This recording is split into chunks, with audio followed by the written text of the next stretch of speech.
2 years ago I signed off my America's Cup trip from here, outside the Royal New Zealand Yacht Squadron. The Kiwis had won and a lot was about to change. Once the dust had settled and the hangover had subsided, I'd ridden down on the Planet Sail company motorbike to mark the end of an extraordinary cup that took place against the odds in the middle of a pandemic. 2 years later and summer looks rather different here in Auckland. For the last 2 days, New Zealand has been battered by Cyclone Gabrielle, and it's still raging now, which is why I'm not on the trusty Silver Beamer, but I will be. In fact, all it took was for the rain to ease and the wind to drop, and I was straight round to the Kiwi base.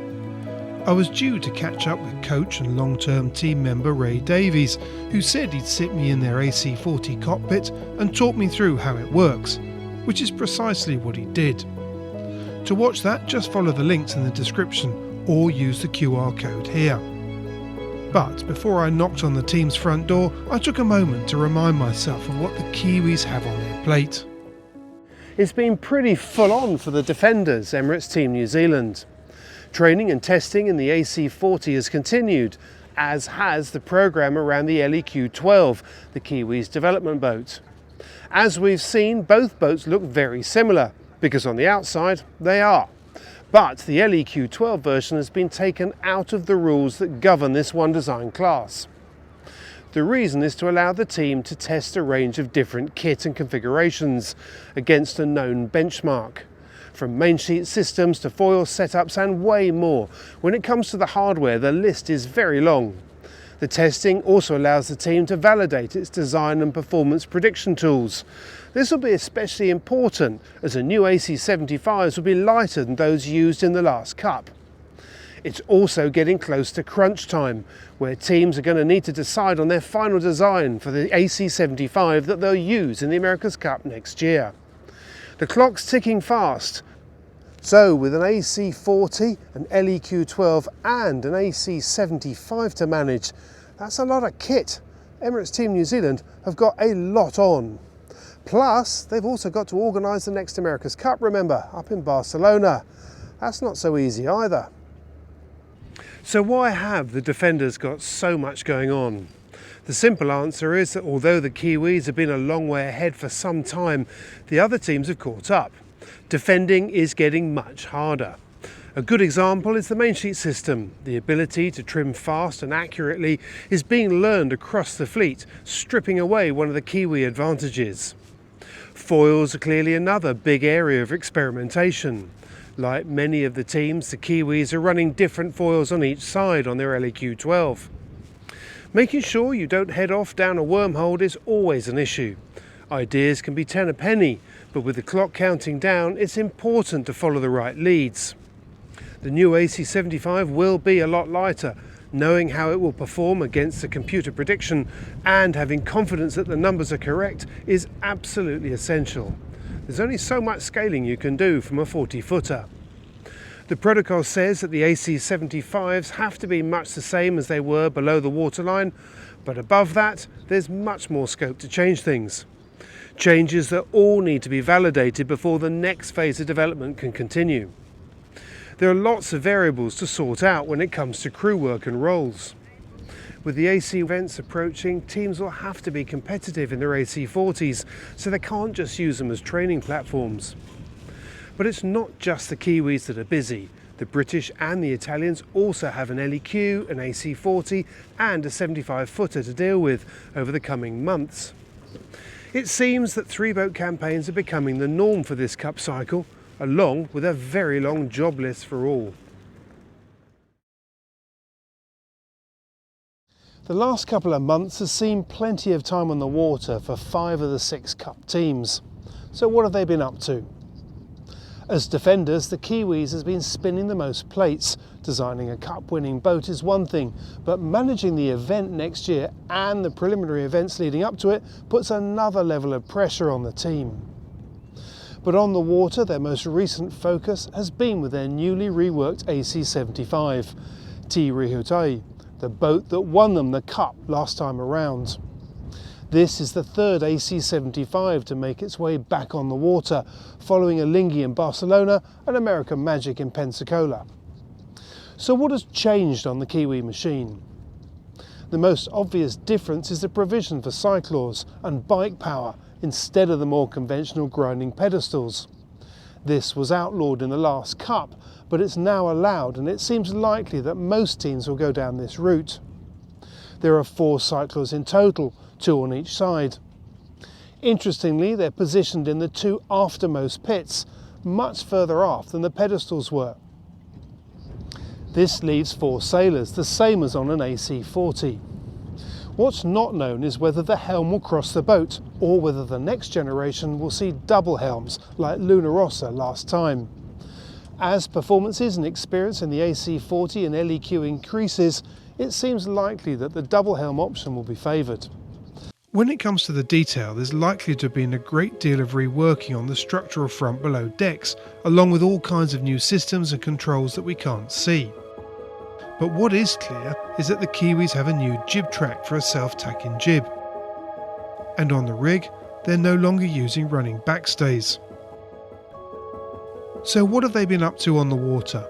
Since launching the 75, they seem to have been keen to push harder in stronger conditions at the top end, 20 to 25 knots of wind, and have actively sought bigger waves. In doing so, they've been clocking up some serious distances in training. In one day of testing, they notched up 120 nautical miles in under 4 hours of testing. On another, the data shows that they put in 36 tacks and 37 jibes in a similar length session. The rumours are that they've hit 55 knots, which suggests that they've broken through the cavitation barrier that frequently causes issues at around 50. But the testing hasn't been without its problems, the most dramatic of which was when they blew out their headsail in around 20 knots of breeze. So what are the challenges? Here's a rundown in order of their total hours on the water so far. The Swiss team has been smashing out the hours. Having started with their AC75, formerly the Kiwis' first boat from the last Cup, they climbed the learning curve quickly. They also have the advantage of training in Barcelona, which gives them first-hand experience of the Cup venue. The downside is that it's difficult to replicate late summer conditions at other times of the year, but they get to sample the notorious swell that's on the minds of all the other teams. Most recently, they performed a major nosedive and blew out the jib. Interestingly, they didn't capsize, and after attending to an injury with one of the cyclaws, they were back on the foils within an hour. They've also taken delivery of their AC40 and have been running this in conjunction with the AC75. That's no mean feat when it comes to the shoreside management and planning, but it has allowed them to rack up the hours. The relentless training program seems to be paying off, as the team is now achieving 94% dry tacks, which is on a par with the other more experienced teams. In one 5-hour session, they did 17 tacks, all fully foiling, and splashed down in just 2 of their 16 jibes. Having spent the early part of their program with their AC75, American Magic have recently shifted their focus to their AC40. As well as getting to grips with it in one design mode, they're taking it out of class and configuring it as an LEQ12 as well. In the last 2 months, they've clocked up a serious number of hours on the water, and their total tally now sits at around 300 hours. They, like others, have been searching out the bigger sea states, no doubt in preparation for the notorious swell off Barcelona. According to Paul Goodison, they've been getting close to 50 knots in 20 knots of breeze as well. But they've also experienced at least one high-speed nosedive. They've also had several straightforward capsizes, and it's a sign of where teams are and how the knowledge is developing that in one of their dunkings they were righted after 3 minutes and back on the foils 10 minutes later. On the technical front, they're believed to have been testing a starboard foil which is now in its 5th iteration, a foil that appears to have a bright chrome-style finish. They're also understood to be about to move to Barcelona, where they'll take delivery of their second AC40 and start 2-boat testing. Turning their LEQ12 Turtle caused more problems than I suspect the Brits let on. Sorting the damaged systems would have taken time. Fortunately, this coincided with the planned programme of development for the LEQ12, so not all was lost. Their AC40 had also arrived, so the team still had a boat to sail, which helped to keep their hours on the water up. Interestingly, when it comes to the total number of manoeuvres, they have among the lowest tally here, less than half that of the Kiwis and American Magic. When the LEQ-12 reappeared, the most obvious change was a much deeper bustle running along the centre line of the hull, which looks more like a long blade. This is believed to create a more effective end plate, sealing the hull against the water and making the complete hull and rig package more aerodynamically efficient. They're also running different foil packages, including a W foil configuration. Like Ineos, Luna Rossa has spent a great deal of time in their LEQ-12, where rumour has it that they've been putting in some very quick performances. The latest gossip is that they've exceeded 50 knots. They've also been actively looking for a bigger sea state to train in from their base in Cagliari in Sardinia. Their AC40 has arrived as well, which is likely to mean a shift in focus at some time as they prepare for the first event later this year. What's interesting though is that while they've clocked up around 200 hours, most of it has been in the LEQ-12, where they seem to have done around half the number of manoeuvres as American Magic and the Kiwis. But if it's numbers you want and direct comparisons, you could be interested in this, because on the 20th of April all 5 teams were out testing, albeit in different parts of the world.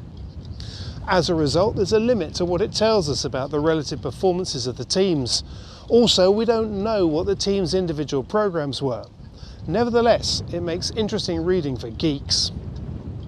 All but Alinghi did around 4 to 5 hours on the water. The notes on their test report suggest that there was a sea breeze, which could account for the shorter sailing period. If so, and compared to the other teams, it makes you wonder whether more limited conditions could be one of the disadvantages of having a training base in Barcelona. American Magic pulled in the biggest shift with 6.5 hours on their AC40 in 9 to 14 knots of breeze and a 2 to 4 foot swell.